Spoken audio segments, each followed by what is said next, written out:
Hi, I'm Brenda Mijos. I'm on the board of Pilgrims of Ibillin, and I have Zoughbi Zoughbi here with me. He is the founder and director of one of our peace partners, WIAM. And I'm so happy to see you, Zoughbi. We did our Advent program with you last year, and we've had webinars with WIAM, and Usama is one of our guides when we do pilgrimages, and we always visit WIAM. So thank you for talking to me a little bit today, and tell me a little bit about the background of WIAM. WIAM is a grassroots organization founded in 1994. It aims to strengthen the civil society. It empowers the talk and walk of women, gender issues, and we have programs for children, youth, women, and we have also the Ministry of Reconciliation in addition to advocacy. So we are happy to work with the people and to be for the people and always to be involved with the community, because we are a community-based society and the family is a viable socio-economic unit. Mm-hmm.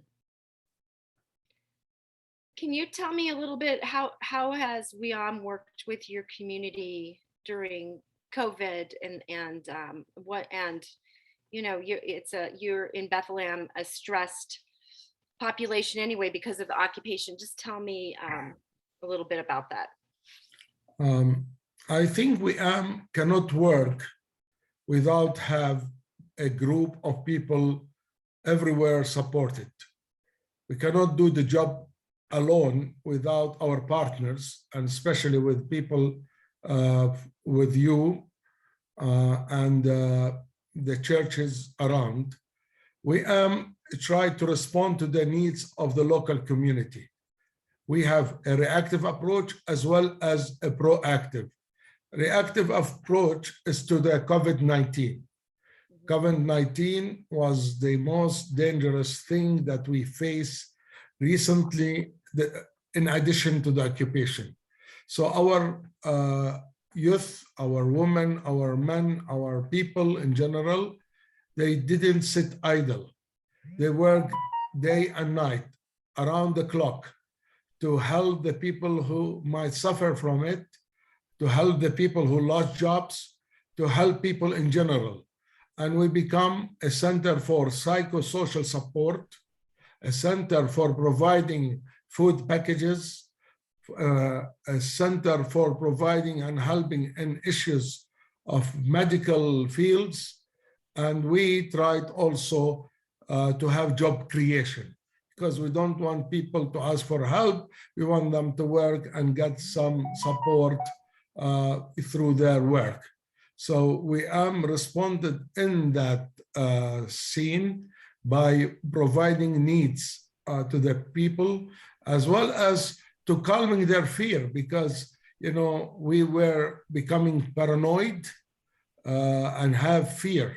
So we try through our community outreach to tell them not to be afraid, not to worry a lot, but to be careful and to follow the right directions of the medical doctors, hospitals and clinics, how to protect ourselves from COVID. And also, we are still under occupation. We don't need to minimize or mitigate the influence of occupation. We still suffer under the occupation. We cannot move freely. Lots of people don't have jobs. So unemployment is skyrocketing in Bethlehem because of COVID, because many of us depend on tourism and pilgrimage. So in addition to the lack of freedom of movement. So we try to be a voice of the voiceless in the area and try to be with the people despite of all the problems, the agony, and the shortage in services and the care of our official institutions. Mm-hmm, That's great work. I can you tell me a little bit? I think people might have questions about how vaccinated your community is, and you said you've helped with some of that. Have you had any clinics there, or you just help No, people we know they need to be vaccinated? we have different clinics besides the government center, Okay. and almost more than 60% of our population have been vaccinated in Bethlehem area. Uh, Most of them have the two vaccination, Mm-hmm. the booster some, Mm-hmm. and still people really are reluctant to have the booster because they feel it's not needed or it has negative ramifications. And it is still people are suspicious about the vaccination, and there are lots of rumors about the vaccination, but most of the people have it. And nowadays you cannot go to Jerusalem or to be in any Israeli place or some Palestinian places without a certificate to show that you have at least two vaccinations, and in Israel, three vaccinations.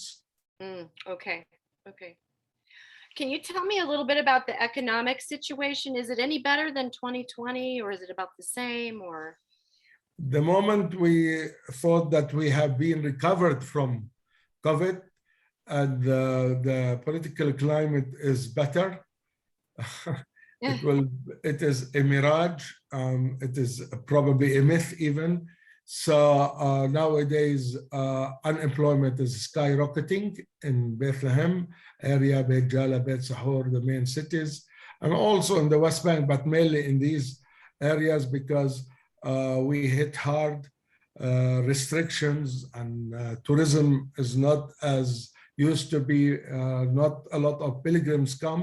So probably you could go up to 60% of the population who depend on tourism have no jobs at all. Be coupled with there is a high inflation, the prices go up, and some people used to have remittances from their relatives or from other organizations, church-related organizations, support in in different packages. The dollar value to shekel is very low now, and it is low, and so the buying force is weak, and the economic situation has been deteriorating since COVID-19 on March 15 up till this moment. There has no recovery at all.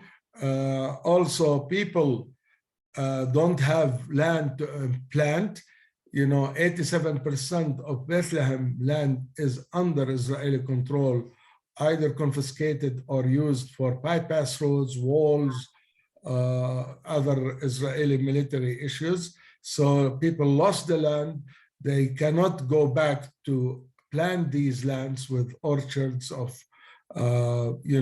olives or spinach or mint or eggplant, the vegetations and other things. So the economic situation has been deteriorating since March 15. Some tried to go to Israel to work, and some were successful, but still the issue of vaccination and orders and the laws, as well as, recently the Israeli government has decided to close the borders, to close the airport until December 28th or 29th. And many people had high dreams and hopes for Christmas that, visitors from all over the world will come and really create much better business situation to the people.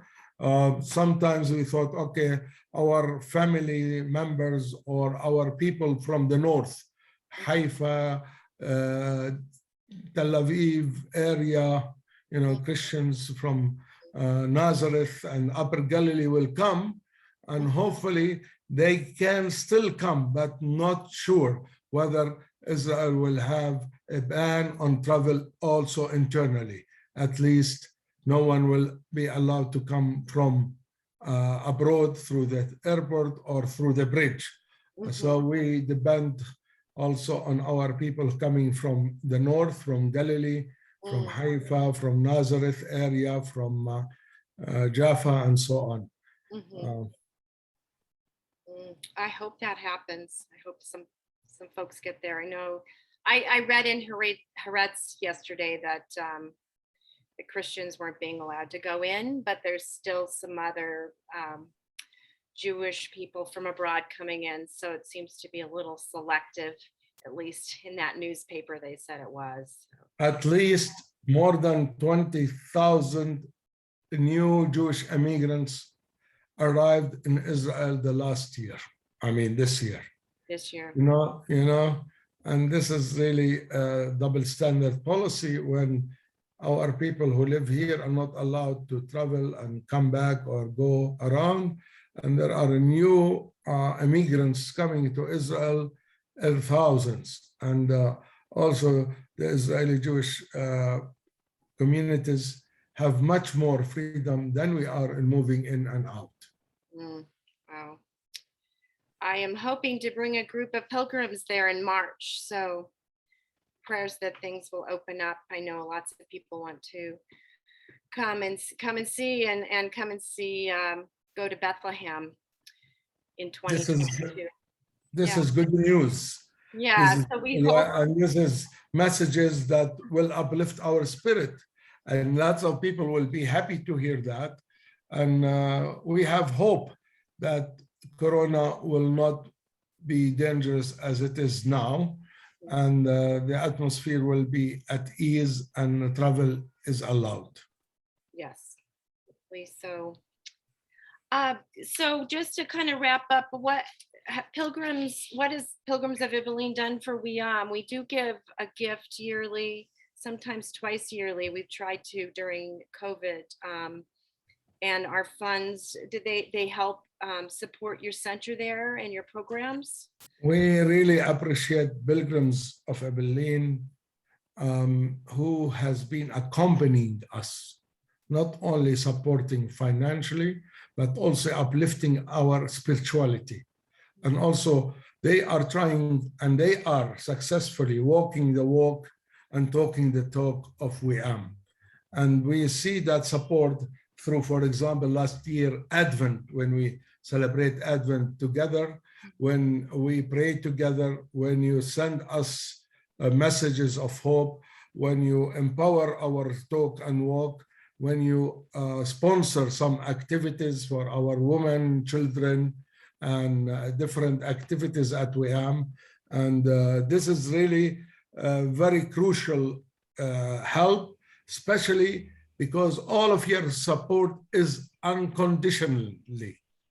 You have unconditional love to us, unconditional agape to us. And this is very important to see that kind of relationship, which really gives us hope and recharges our batteries, because, you know, we suffer from occupation, we suffer from COVID, we suffer from lack of jobs, we suffer from economic deterioration, and so on, political instability.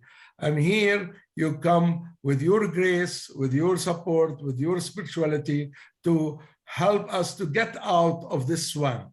And this is very important for the psychology of the oppressed, because we don't want to turn to be oppressors.